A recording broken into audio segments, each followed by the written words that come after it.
What are we jamming on now? What, or rather, how much Diablo are you jamming on right now, Jay? Considering I played for an hour this morning before we started podcasting, I was playing last night. I went on. We were playing Divinity Sin last night, and I was like, I'm gonna check if Jay's playing. It was like maybe 10:30. I'm like, I'm gonna check. I'm just gonna switch over and check if Jay's playing Diablo right now. And it actually said you were watching Hulu, which surprised me a great deal. I had just logged off. And surprisingly enough, I had a couple coworkers who had like invited me to a party 10 minutes after I logged off. Like, hey, we need your help in Diablo. I was like, I just logged off to do other things, but otherwise I'd be down. Yeah, it's taken over for everyone. It is a freaking blast. I played all the way through Diablo 3 with Courtney, and we had a blast. That was a few years ago, obviously, and since then, outside of Elder Scrolls Online, her and I really like different kinds of games. Like I like shooters. I like PvP. I like different kind of games. She likes a lot more chill games like Time of Portia, those kind of games as well. More like Animal Crossing. But when we knew 4 was coming out, we said, is she still playing Animal Crossing? No, not anymore.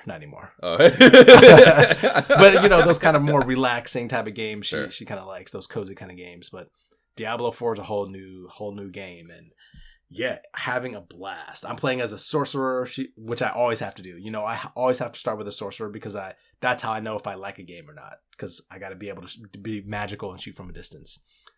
She's playing a druid, so yeah, it's so good, man. They found a way to, in my opinion, flawlessly execute the feeling of this being both multiplayer and single player at the same time. Like whenever you go in dungeons and almost like delve type things, like it's your own instance, you and your party. But when you're in the open world, there's world events and things like that pop off, and you see other people riding around, so you can, tackle these hard things together with other people. And it's just really well done. There's level scaling, so the different areas of the map you go into it, and it kind of tells you like from this level to this level you should kind of be to go in there. So there's actual difficulty, unlike other games where you can kind of just go anywhere and smash anything depending on what your level is. And so it's just, man, if you've never played a Diablo game, this is the time to try. It's so good. It's the first game in a while that I've woken up like, yeah, I want to play that. Like, let's go play that. Look who's playing right now. And I've had multiple friends now, like, who started playing the game as well. So I'm going to be making different characters to play with them also.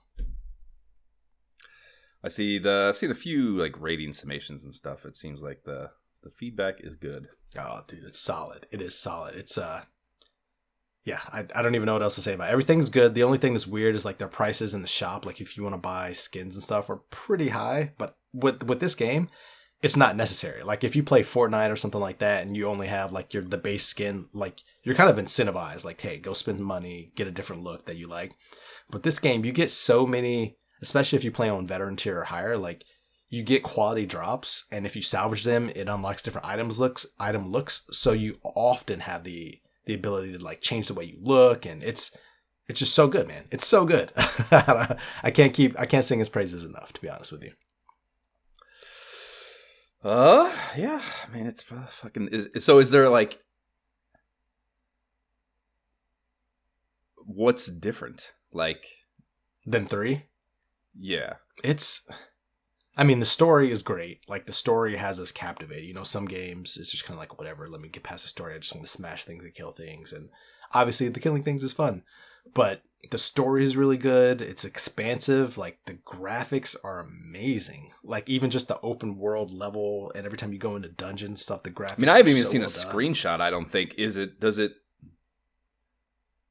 How is the view? It's 3D, like you're zoomed out, so your character's smaller. You can see the whole world around you. And so, like, I'm used to playing different games where you can kind of zoom into your character and see close, but you don't need to do that here because you want to be able to take everything in and see the hordes coming at you from hell and things like that. So that's very Diablo. Yeah, that's my like, I don't know, concern, whatever. But like, I think the push is to do that, to zoom in and get closer to first person, or incentivize people to embrace that kind of feature, in a world where you can move back and forth, and like, yeah, that's not in my mind what Diablo should be, but no, they didn't. They didn't, which is fantastic. I kind of expected that, and I'm like, oh, they didn't do that, but it allows for, I guess, so much more detail everywhere else. Because even when you look at your character and change things, and you obviously view your character up close to do that, the graphics are amazing. Like I love changing it. I'd never thought that would be something I cared much about. To me, it's like yeah, I want to kill things and move on and experience the story. But yeah, it's still Diablo. Like it's still what you think, but just advance in a way that's still fun, that gives you what you want, but in a better way, more interesting ways, you know, different weapon wise, and just yeah, there's so much to it. There's so much going on, but it's not one of those overwhelming feelings like there's so much in this game, I'm not sure what to do. It's just like, yes, I want to do all the side quests. The side quests are a part of the stuff. They're a part of the story.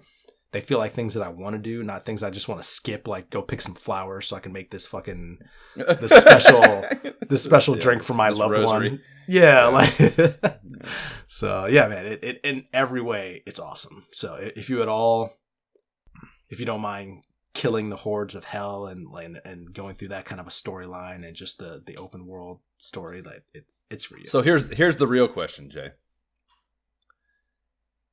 Is Diablo 4 good enough that you have not played any Elder Scrolls Online since we last recorded for this podcast? Absolutely. I have not touched it.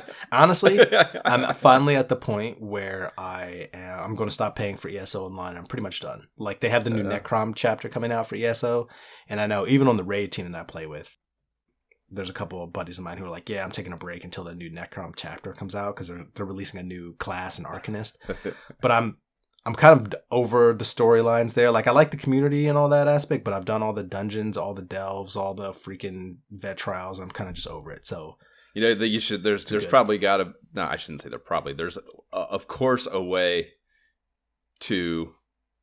I mean, you know you have a pretty comparable. You're probably mostly playing. Yeah, is ESO cross-platform or no? You say it is. Or no, unfortunately. Okay, so there you go. So I mean, you already have. The community that you play with in ESO is already Xbox based. So really all you have to do, and I imagine Diablo is cross-platform anyway. Oh, it's 100%, yeah. So you just have to create some sort of group incentivization to mass move those people. Max exodus them over to Diablo. It seems like a pretty natural transition. Yeah, I don't know. Some of those people are pretty diehard. They're like excited. People taking off work for that. I'm like, I don't know, guys. I've been playing this game for years. I'm kind of done with it. They're not adding any more new. I mean, they're adding new things, but not enough to keep me wanting to keep doing that. Right. So I don't know. There's enough people at work and like Jesse and others, friends who want to play that game. And I'm like, I got a good community going into Diablo, so it'll be good. Word. I would say the only other game that I've played outside of that, because it's really just been Diablo 4 and work, Mortal Kombat 11, man, coming back for it. I just heard someone talking about this, I think. Or maybe, is there a Street Fighter that just came out too? Yeah, Street Fighter 6 just came out, which, funny enough, I had every intention of buying Street Fighter 6 the minute it came out. Because I was like, man, Street Fighter 5 was on Xbox. With Street Fighter 6 coming out, I was super looking forward to that. But when I realized Mortal Kombat 1 was being released later, like, I don't know, over the years, Street Fighter, I was always a little more of a fan of Street Fighter than Mortal Kombat. But like as a kid, like growing up in the first generations of Mortal Kombat Street Fighter. But lately, like I've played through Mortal Kombat 9 and 10 and 11, and 11 was so good from a story perspective. It's really the stories. Like Street Fighter is just fun to fight, and Mortal Kombat is fighting as well, but the stories are so much better. They're so much deeper and richer. And so I really just jumped back into that to kind of just like remind myself, you know, what the fighting styles and everything were in preparation of the new Mortal Kombat 1 coming out. I mean, so let me ask you this, Josh. How into the Mortal Kombat series were you as a kid? Oh, I mean, yeah, you were sitting there saying that. I was like, that would be a fun little, like, just a tangent episode, is just like to do some sort of comparison of Street Fighter 2 and Mortal Kombat, because that was, you know, that was such a thing. I mean, we've talked about that for something before. I remember we got into Mortal Kombat for some reason or another. On one of these episodes within the last God knows how long ago probably it was. But probably me playing through it.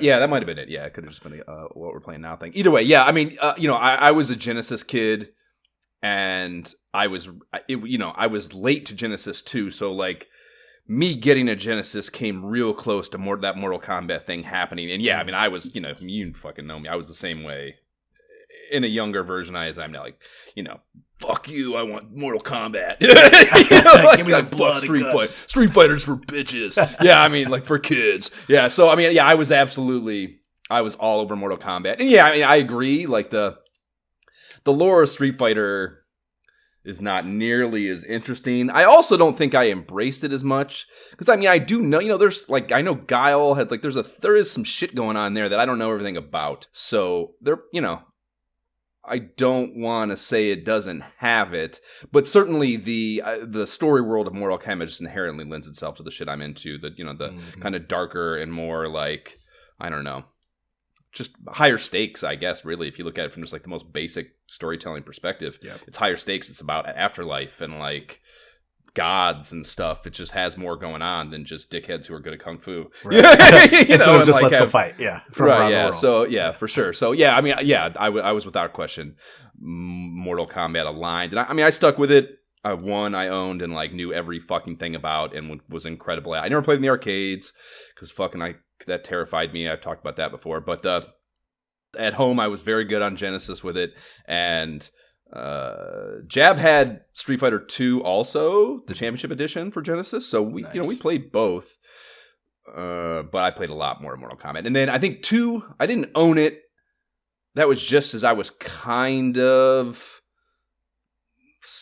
a little bit skewing away from fucking Genesis and more in N64, I think.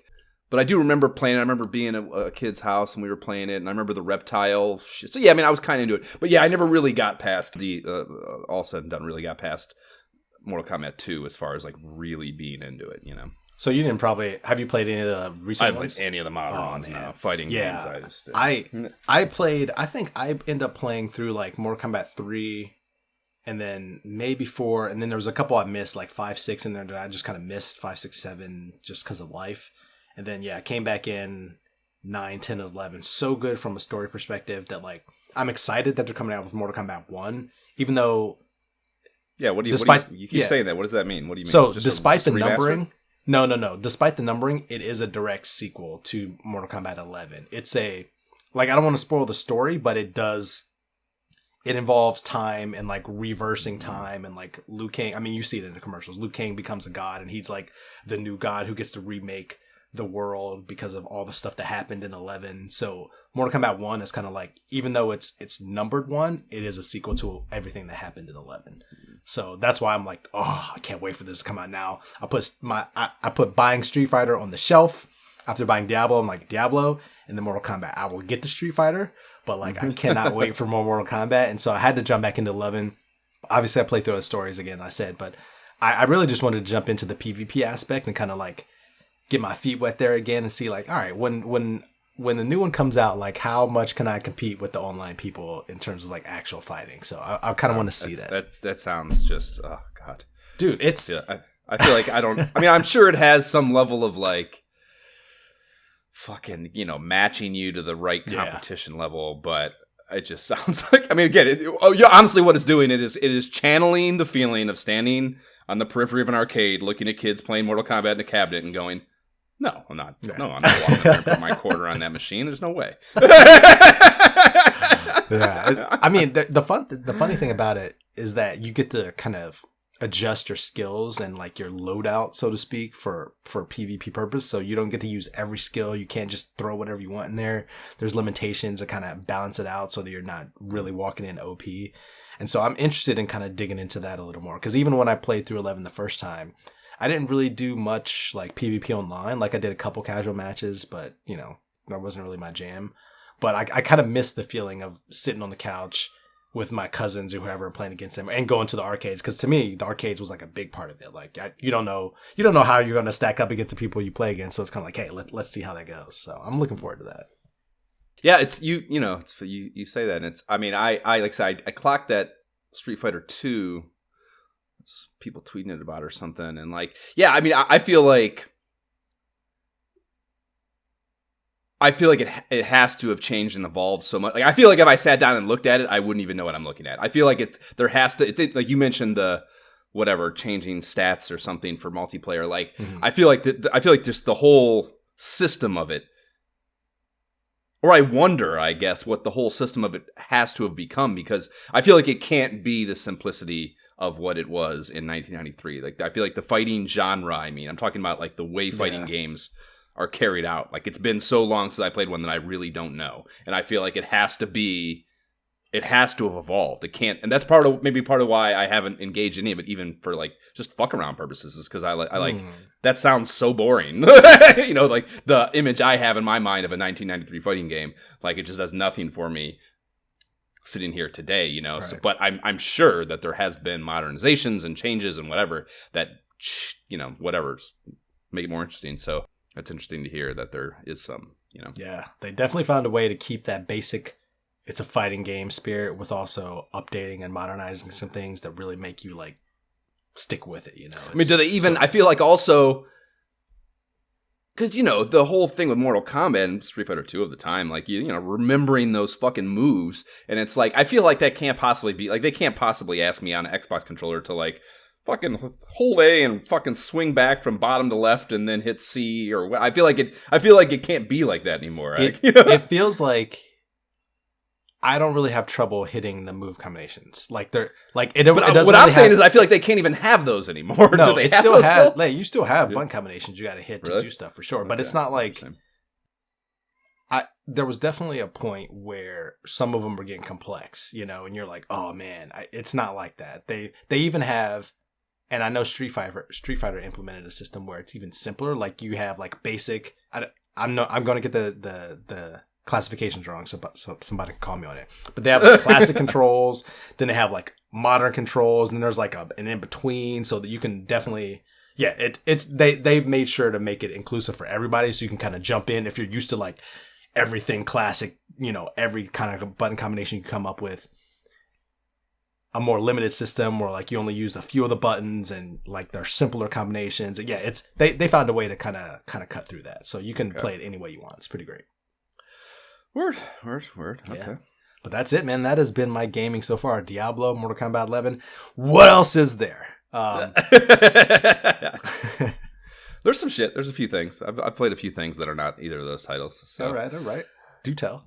I finished Moss Book 2. I think I just downloaded it and started fucking with it last time. So I finished that, and it's a gorgeous video game, dude. Like, it's some of the best. And I played the demo of that first one, and I kind of felt, I think I might have mentioned, you know, it's one of those, you just hit the button and you do various, it's kind of Witcher 3 in that regard. You just like hit the button and like that turns into different sword combinations, you know, so it's just kind of a little bit of a whacker as far as the actual battle mechanics of it. So I thought it was a little overly simplistic when I was first playing it, so I was surprised to find this to be true. But I think the boss battles are some of the, like a top 5 boss battle game of all time, like that I've ever played. Like they are so well done and I don't know, interesting. The mechanics are all so different and so well implemented and felt so good too. Sometimes when things get like interesting and complicated, you know, it doesn't feel good. And they found a way to merge those two things great. So yeah, the boss battles are fucking incredible. It's absolutely beautiful. Pretty good puzzles, I would say. There's some pretty good completionist shit that I really enjoyed. So like I finished the game and there was a handful of scroll. There's like 48 of them, 8 per stage. 6 times 8, I think. So 6 stages, 8 in each one. Is that 8? 9. That's 9 times 8, right? Why can't I do math right now? 9 times 8 is 72. Right. So 8 so 6 times 8, yeah. Anyways, you get these things and they're like, they make up these beautiful glass stained windows in kind of the main, I don't want to say it's a hub because it's not like it's not that simple, but it's like the main castle that you pass through a reasonable amount has these beautiful glass stained windows, and you get these little things that fill out and replicate like a little model version of those, and it's just really cool way to do completionist bullshit. But there's also this dust shit that you just get from like random vases that you smash and shit, and there's 350 of these in the fucking game. So you get it from everywhere, and I'm still missing 6 of these fucking things. So I went back in and like I spent like a whole day trying, and like you can't even, I've talked about it before, you can't, these games, one of the really interesting things about VR gaming right now, at least with the Quest, I don't know if this is applicable to the more, I'm sure it's not, but with the Quest games, you know, there's just not as much shit out there. There's not a million walkthroughs and a million FAQs and a million videos. There's only a handful. So like, I'm like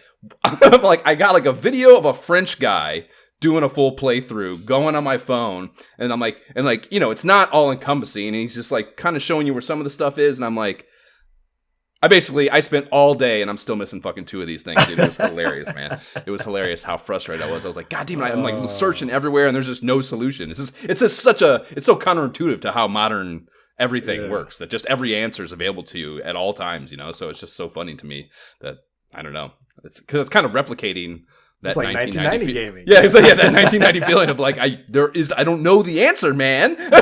Sorry, figure it out. Yeah, so I haven't deleted up my system because I keep telling myself I'm gonna go back in and find those 2, and it's like that's so pathetic that I have any incentivization to do that. But it is a beautiful world, and being in there at all is fun and good. And and it does. The last level, man, is like, plays with gravity and shit, and it's so good, dude. It's such a good, beautiful game. Worth the 30 if you pay full price. Like I said, I got it for 18, so I mean that was a fucking deal and a half. Nice. Playing that, and then Divinity Sin 2. Your favorite game? I hate this game, dude. I hate this game. It's so fucking broken. Last night we played. Yeah, we were playing it last night.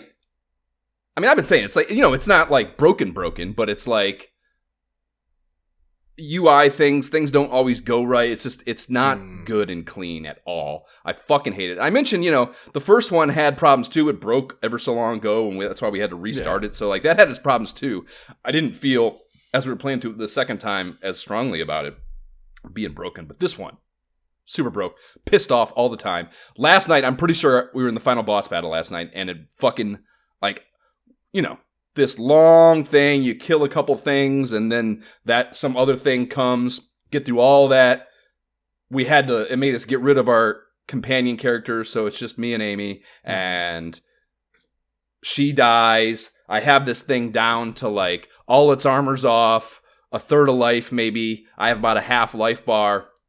And the way things are going, I could probably take this thing out in another turn or 2, and I'm pretty sure I can last on my own end, So I'm about to beat the game. And I've been wanting this fucking game out of my life. I keep talking about it. Like, I hate playing it. Like, that's not describing. Like, I'm hate playing it. Like, the act of hate playing something.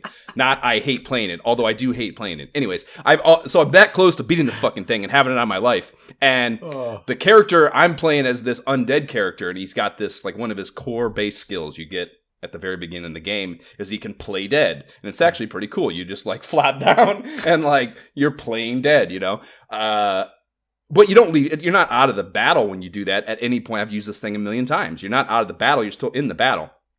And when you're in a battle in the game, it slows down time, or it turns things into like incremental little time increments. So when you get out of battles and time speeds back up, your armor will replenish on its own eventually, although rather quickly once you're out of that time change, and health too a little bit maybe. Either way, I played dead last night in this thing, and the guy that seems like a bad idea. It shouldn't be. It's never gotten me out of battle before. Oh, no. I play dead to because the thing is when you play dead, they don't attack you, so right. they think you're dead. So it's like going to buy me a turn where I'm not going to get hit, and it's a defensive maneuver. But I play dead, the guy relaxes, this big thing relaxes, and then his armor and life both just shoot back up.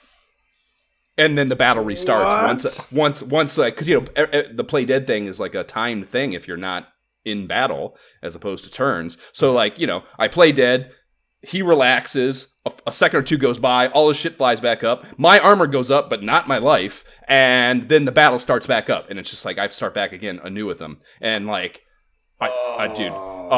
was furious, dude. I'm surprised your Xbox is not destroyed right now. Oh, dude, I was furious. I'm never playing that game again. I'm not going to play Baldur's Gate 3 when this dickhead company releases it later this year. And I was all charged up to do that. Fuck this game. It's terrible. It's absolutely terrible. I don't know. I mean, I know it's an indie studio, and I mean, I think 2 came out in 14 or something, 15, something like that. So, I understand they've probably progressed a little bit as far as QCing goes and fucking making a good game, but fuck, it's terrible. It's absolutely terrible. And I just don't understand how it can be so much worse than the first one. Wow. We must not have finished it all the way because I definitely don't remember. Yeah. I didn't have this strong of an experience, negative experience. And like this, what's kept me in it too is the story. And it, the way the story works at the end, like, I bitched about it, but like the way we've kind of seen it coming for a while, so I'm not going to say it like blindsides you, but the way the end of the game goes is pretty unique and interesting relative to what it's a good turn. It's a good narrative turn, So the storytelling was fucking good, man. It just playing the game was just an unpleasant experience almost at all times. So I was I spent the entire experience unhappy, but hooked into the story and playing anyway. Fucking terrible. Fuck that game. So that's good. So I need a new game. So maybe I will get Diablo. I don't know, dude. You should. I'm certainly not gonna play for Game Pass. So it doesn't. Well, matter. It's not on Game Pass, so it doesn't matter. Well, I got to play multiplayer. Then I have to sign up for something, right? Yes. You talk to me about that, but you need to get it so we can play. You need multiplayer in your life so you can play, Josh, because I am not coming off of this. You need to get on. Jesse just got on. He just bought it for PC, so he's going to be jumping on. I'm going to start a new character to play with him as well, so get in there, man. Now's the time. That sounds like something PC might be more appealing to me.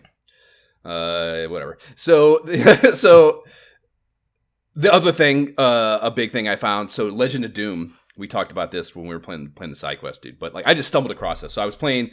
I told you I've been dabbling with the Duke Nukems, the Quakes, the Doom 2s, and all those on this side quest like companion app. It's like a developer companion app thing in the Quest. It's an app you can download and. There's this Questy Doom thing that lets you play all the Doom games. So there's all these mods and shit. And I'm just going through and like, it's a cool ass menu system for like applying the mods. Different, within like a Doom 2, there's just like weapon pack mods. There's all sorts of shit you can do. And it's all just in there. So like, you don't have to like know about it and go seek it out and download it. It's just all there, as long as you have the game installed, the base game. So I'm in there fucking around and I see this. It's just at the bottom of one of the lists for like the Doom 2 mods, Legend of Doom. And I'm like, oh my God, like, that's Zelda, and I didn't even make the connection. I'm sure you saw it too. It was like when it first hit a while back, it was like a whole thing that you could play Legend of Zelda in VR. I remember seeing news stories and stuff, but like whatever. I assumed it was on, I assumed I couldn't get it on the Quest basically. So I see it. I didn't make a connection. That's what it was, but I'm like, oh, well, fuck, I got to try that. So I fired up, downloaded it. And it is just, it is a 1-for-1 perfect VR iteration of the original Legend of Zelda, soup to nuts, everything, every single aspect of the original 8-bit Legend of Zelda is there, and it's in 3D, and it's in VR, and you're walking around, and it's just, oh my God, it is good, dude. I couldn't put it down. I could not put it down. Like, it took me like 48 hours probably. I played it nonstop. We had a fucking side quest, and I was like, almost to the end. I was like, all I can think about is getting off this fucking recording and finishing Legend of Zelda. It was so good. And like, I mentioned this in the side quest episode too, but like, I just can't believe Nintendo didn't see this. Like, whatever, if you're like, they're so protective about their IPs and stuff, and they're like, we're not going to do anything unless we can do it right from the ground up. Like, I hear all that, and that is, it's why those games are so good and so revered, is because they care about them and they protect them. But you can't tell me no one over there has seen this. And they had, once you see it and see it in action, how can you not go, fuck, how are we not doing this? This has to happen. We have to be doing this. To not just call the guy immediately and be like, okay, good job. We're going to sue you probably because we sue everyone for everything, but good job. Let's talk about bringing this in here, and we'll put our polish on it. We'll do whatever we have to do to make this ours and make us feel good about it. And then, it's another system too. So that's because to do that, they'd have to be okay with having their game on another system, which they just are not. If they could expand that mind, yeah, exactly. But that's exactly. Yeah, they will die eventually. If I don't give a shit how good those core games are, they will eventually die with that mentality. They have to embrace this and everything, or they're idiots. But that's just a furthering of the idea. Yeah, but it's just, I was fucking an amazing experience. Like, there were a few weird things, but again, like, all this shit could be fixed if just you don't have some one guy doing it alone, you know? They're just like little tiny weird things UI-wise that he's just probably couldn't figure out or something.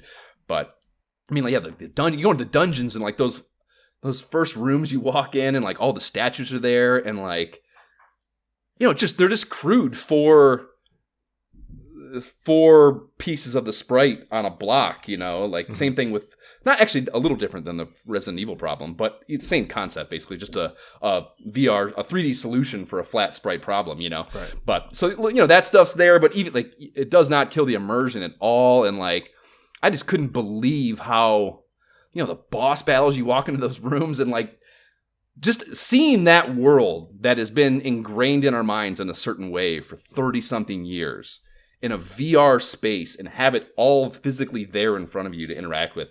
Oh my God, dude. Just, it was so good. It was such an incredible, I was so sad when it ended. So you actually beat it? Oh yeah, dude. I've never even beat Zelda, so like I wouldn't even. That's the way to do it, dude. It's so good, dude. There's a couple like the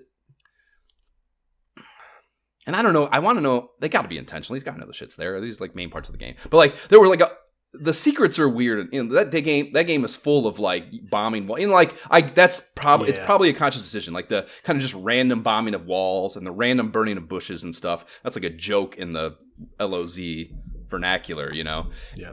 And I get modernizing, and like modern players don't want that just fence testing shit, and that's probably a deliberate choice. But it is a little weird to me, like when you're in a dungeon.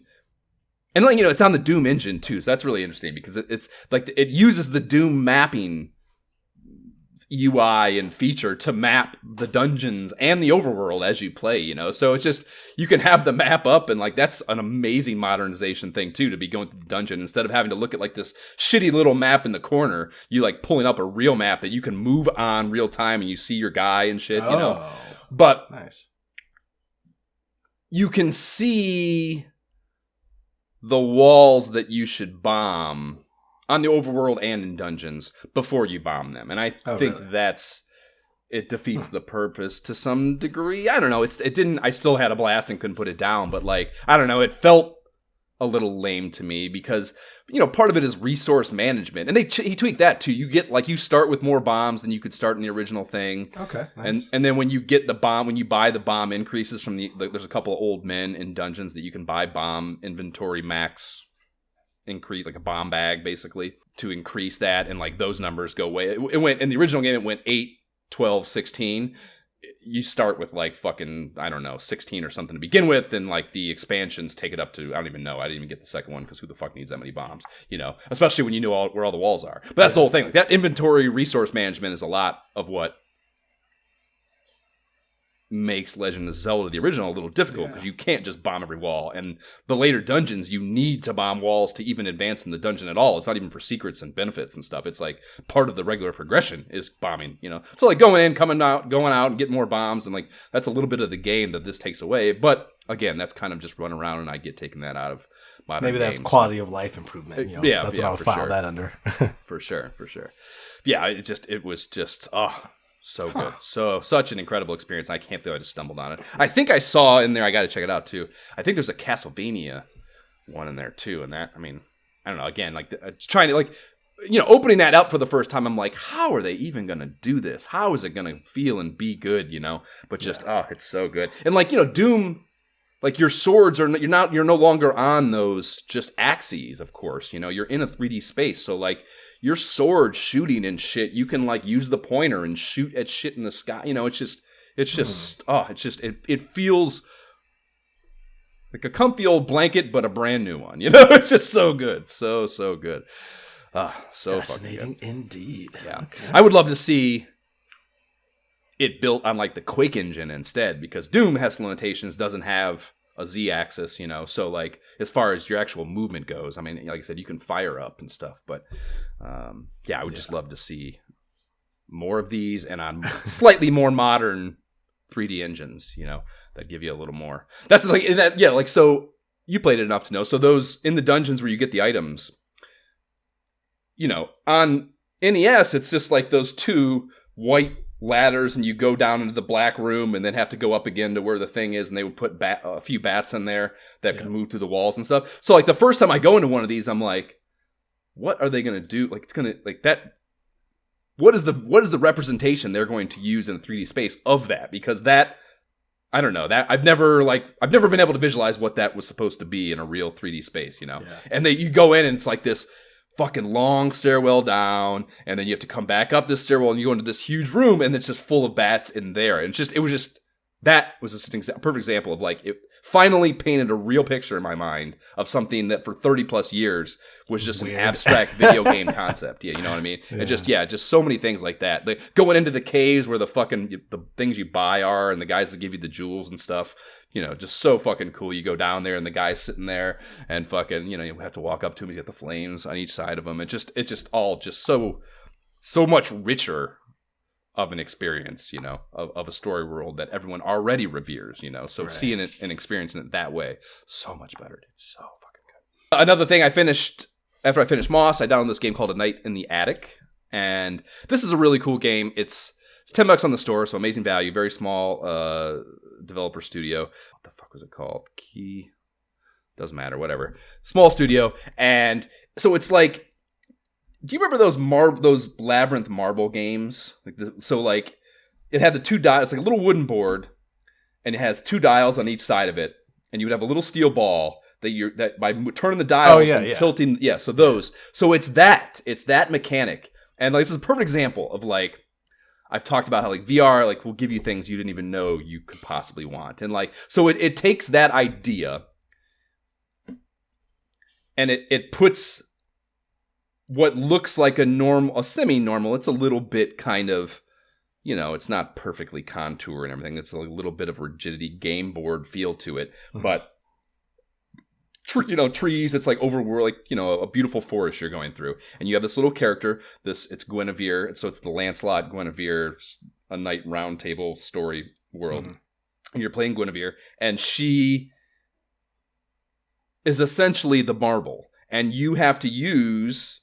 And it's like, you know, it's haptic. So you're not turning dials. You're like tilting your controllers and hands. And you can use the sticks to do it like more incrementally if you want to do like a real fine precision turn or move. To turn the whole board to move her on it. So you're not moving her. You're moving the board. And gravity just moves her. You know what I mean? So it's so different. I've never played anything like it. It's just so different. It sounds very odd. I'm struggling to picture it. Like I'm picturing and it. And honestly, you know, like, yeah, I mean, all the reviews for it say that, like, you pick it up and you're like, there's no way this is going to work. You know, it's almost like the first time you played putt-putt. Like, no way the physics can be this good, that it can feel this good, that it can feel right, you know. Right. It's just too precise and... whatever, but it's great. It feels great. It feels fucking awesome. And yeah, there's a pretty decent story with it. It's got a little bit of a female empowerment thing. Like Guinevere is actually the hero. Lancelot's kind of like this dumb dickhead that's kind of just in the way of most of your stuff that you're trying to accomplish, you know. So the story world's kind of fun. But yeah, it's very cute. Very, very fucking just really adorable story world, and the actual mechanics of it are fucking a blast. So 100% gonna finish that. And you got to use like, so it's got that going on, but you also have like tools that you get.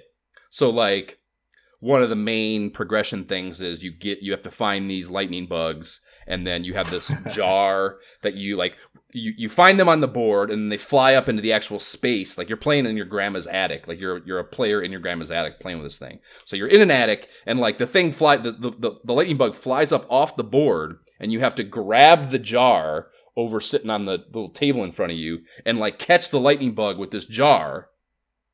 And like you stockpile them in there, and you have to get a certain number of lightning bugs to open doors and yada yada. So there's that. There's all these like you find a little windmill, and then there's a little crank, and you have to attach those together, and then you like set the board down, and like you have to like use the crank to solve puzzles that require wind to be created to like turn a turbine on the thing and move a wall or move a raft or whatever it is. And there's like a water tool, like a water pitcher, where like there's these fountains, and you have to like tilt the whole board on its side and like pour water into this pitcher so you have water, and then take your character somewhere else on the map, and then pour the water like either into a pond so the water level rises and a platform can get to something. So like it's just a really fucking interesting. Just like I said, I've just never seen anything like it. It's just fucking really, really cool. So that's probably the big story game, if you want to call it big. I'm playing. Nice. And the last thing is Journey to the Center of the Earth, Walkabout Mini Golf Course dropped. And yeah, very cool environment. I've never read the book or watched the movies. So other than what the title suggests, I had no idea what the story world would entail, So that was, just cool to experience something new. And yeah, I mean, it's absolutely beautiful, dude. There is the end area. It's huge, man. These new ones they're making are they're making them feel so big, There's like, you go into this fucking cavern with this, it's like open ocean, which I don't know the story world. I don't know how this is in the Earth. I don't see how that's possible, but whatever. There's a couple of movies out there you can watch. Pretty fun. Brendan Fraser has one. The Rock has one. They're fun to check out. Whatever the case. So yeah, the end of it is just absolutely beautiful and it's so expansive. And I mentioned it to you in the chat, I think, or when we were playing Super Mario 3, dude. So you're underground and it's dark, so the hard course implements a headlamp. So you're like, I don't know, it just ups it makes it, I don't know, it makes you feel more in the space, I guess, because your avatar is now affecting the space. You're not just this ethereal being with a putter walking around, So it makes it feel better, I think. And a really interesting, cool mechanic that was a fun idea. And the putter has a flashlight on it, so nice. As expected. Yeah. So yeah, it's very, very cool, as they all are. I'm fucking $3.99. I can't believe they only charge $3.99. I gotta stop saying that. That's good, because they any more than I'm like, if it was like $10, I'm like, I don't know how many courses I'm buying, but $3.99, I'm like, all right, I'll pick it up. Good, sweet price point. This one's definitely worth it. And so I posted a picture of I go to my dispatch shack the day before, just to, again, I'm, a new course dropping. It's like any other game. It's like you with Mortal Kombat. I'm going to play a little bit of it before just to get so I'm up to speed when I play the new one. And I go in there and I take a picture. I notice a gap on the putter lineup on my thing, So I post that and I'm like, I thought it was them making room for the new putter for the new course. And I talked some shit to him. I was actually badgering with him a little bit on the Facebook page, Walkabout's account. And someone on our Instagram points out, like, that is not for Journey to the Center of the Earth, dude. That's the Mist course has 3 putters in it. And I did not know that. I only have the one, like every other course. So apparently there's 2 more putters. And I don't know. Do you remember when we were playing that course? There's that ship in the... I haven't looked it up yet, so I don't know. This is like part of my weekend to do is figuring out these putters. But remember that ship in the like fountain or the in like the little square in the middle of the course? Yeah. I said you can raise and lower the ship, and it makes the ship at the dock also raise and lower.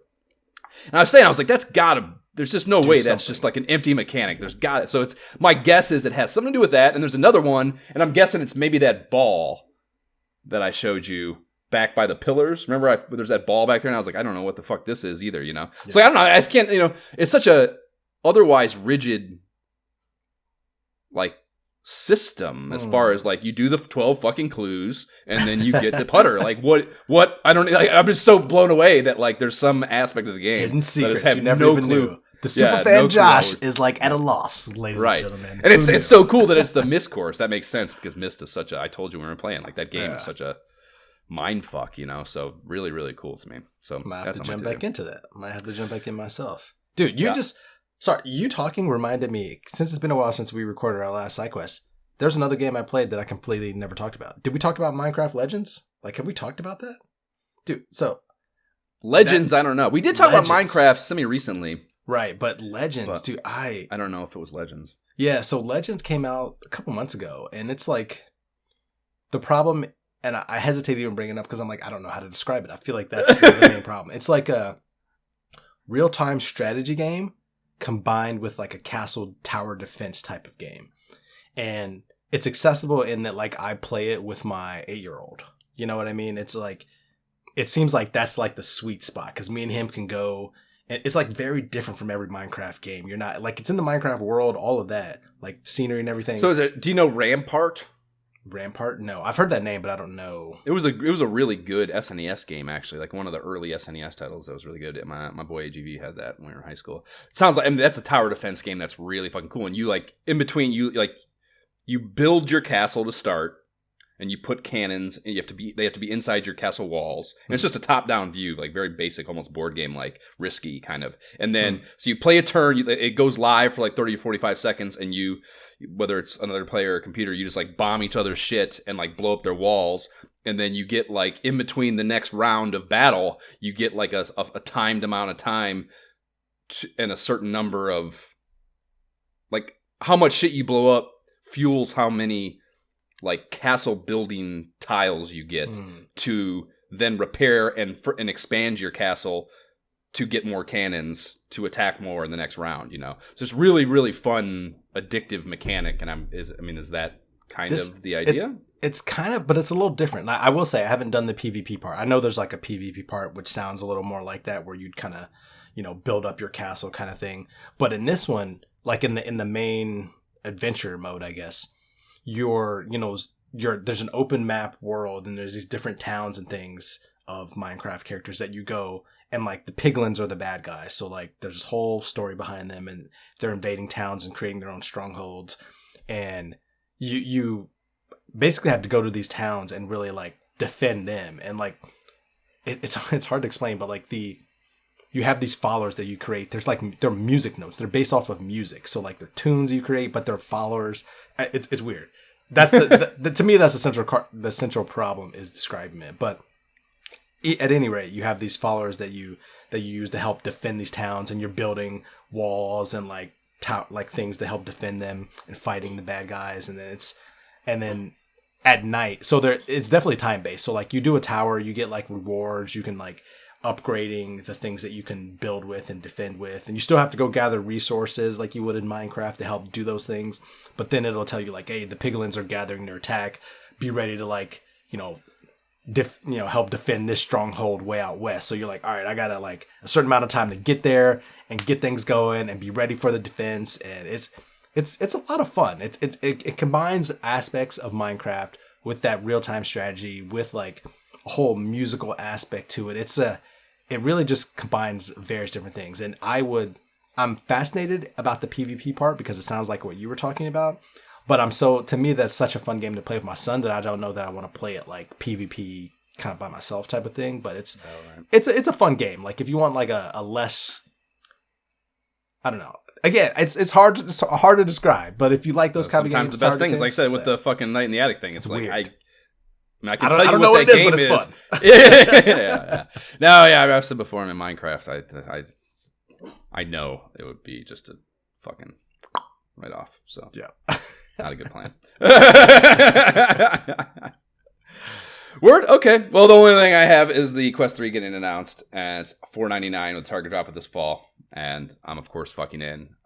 Probably goes without saying, but I feel like they're definitely lying to me about it being released in the fall. There's just no way that their first like announcement prediction is going to come true. So that's unfortunate. But $4.99 is pretty fucking fair, I think. Yeah, compared to obviously the big news story is the Apple one being announced for $3,500. No chance. Are you kidding me? No, thank you. It does look amazing. I mean, if I got one for what? free, what do you use it for? Yeah, if you got it for free, but it's like I think it's more. It's their goal with it is that it's like an AR tool. Like that you literally just live your life with it on your head when you're at home, and you do everything through the viewfinder, basically, Pass. I mean, some of that AR shit for even the Quest, with its rudimentary, it goes black and white when you do it and shit, but like some of that stuff it is fascinating. Like there's that, I don't know if I mentioned it, but there's a Rube Goldberg. I think I talked about this last time. There's a Rube Goldberg machine app that it's AR based. So the idea is you build the thing in your actual space, and then you just use these tools to build these things kind of through and on top of your actual real world space. And like that kind of idea is really interesting for sure. Obviously it's not even vaguely appealing to do it in black and white. Correct. Like the Quest currently limits you to. But Quest 3 is gonna have full color pass through too. So the AR stuff does interest me. I mean, I'm not gonna pay $3,500 to try it out, but it's Apple. I'm sure it'll feel like a whole new level of good. But that's too expensive for sure.